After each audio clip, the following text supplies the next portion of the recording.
ભેટી પડી એવો આજનો આનંદનો દિવસ છે. કાયમને માટે ધાતલ વડથી મારા બનેવી કોણ કે જેઠાવાળા કહુંબો મીઠો કરાવવા આવતા પણ એનું ગામદરું થઈ ગયું. હવે તો મારો ભાણેજ માંગડા વાળો એની જ રાહ છે. હવે તો થોડા સમયમાં એ પણ આવો જ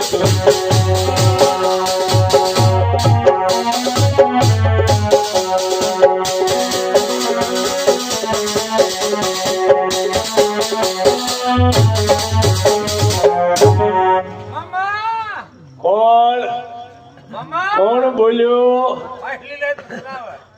આવો આવો આવો. જય માતાજી મામા.